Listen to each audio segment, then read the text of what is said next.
My name is Paulette and this is my survivor story. My diagnosis was mucinous adenocarcinoma of the intestinal colloid type, stage 1B1.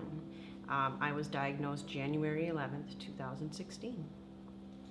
How it was for me when I heard that I had cancer, I was terrified.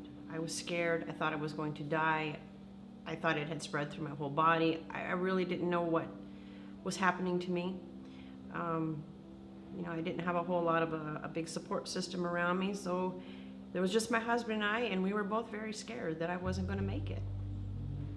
So you were afraid that you were going to die? Very afraid that I was going to die. How did I make it through it? With my husband's love and support. He was my rock. He was my healthcare advocate. He did everything for me. When everyone else around us walked away, he really stepped up and did what needed to be done to take care of me and to get me through it. He brought me to all my doctor's appointments. He was there for the colposcopy. He did every single thing to help me get through this, and he told me every day that he loved me and that I was going to be all right, that I was going to make it. On the days where I thought I wasn't going to, he was there to lift me up and support me.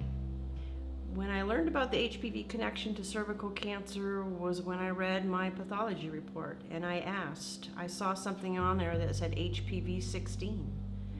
I didn't understand what that meant because there was so much terminology on there I didn't know, and when I asked the doctor what that was, she told me that it was a sexually transmitted virus that I had gotten many years ago, and it was a persistent virus in my body that my body wasn't clearing, and that it caused me to have cervical cancer. And my first reaction was, oh my God, I have a sex cancer, a sex disease. I was like, how do I tell anybody that I have this? And it was really difficult to hear that I had gotten something that was sexually transmitted. I was devastated to hear that a pleasurable experience in my life caused me to have cancer that was taking that pleasurable experience away from me. How I found hope was I found a blog online from a fellow survivor. I had never heard of Cervivor. And through reading her blog, I found comfort there. And I found another woman that I could connect with. And I decided to attend a survivor school.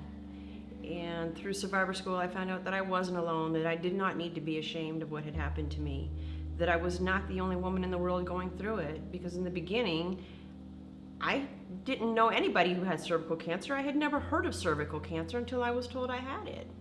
So finding support in the beginning was very difficult, and the online support groups were okay, but that really wasn't what I was looking for. I needed to have face-to-face contact with another woman that had been through it.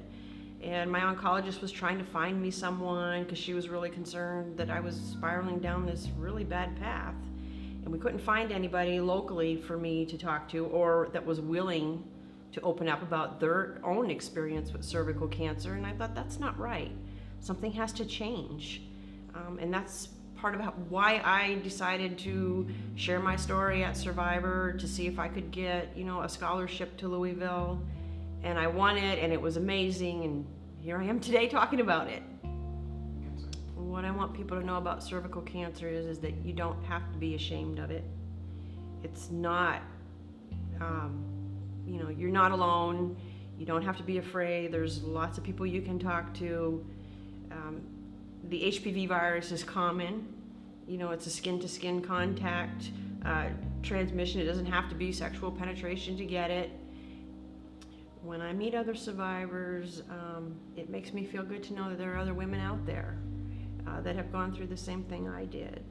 And you form this special bond with these ladies because you're actually meeting a regular person just like you that had the same fears and probably has the same hopes that you have, went through a lot of the same things you did, and there's just like this common bond there that you have with them. Like, you make lifelong friends with these women. There's like this sisterhood there, and it's amazing. What does it mean to be a survivor to me? Advocacy, talking about cervical cancer, letting other women know that it's okay to talk about your vagina and to talk about your cervix, to talk about sex, to talk about HPV.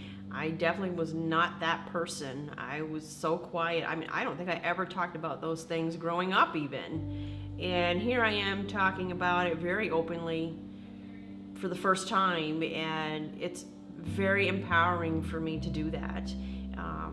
And if I can help one other woman to know that it's okay what she's feeling and what she's going through, then that's what I want to do. Like, I feel like that's my purpose now, to help another woman go through what I went through, because I was alone. I didn't have another woman to talk to in the beginning of this journey, and it was very hurtful, and I was scared, and I don't want another woman to feel that way. So if I can just help one, I will be very happy.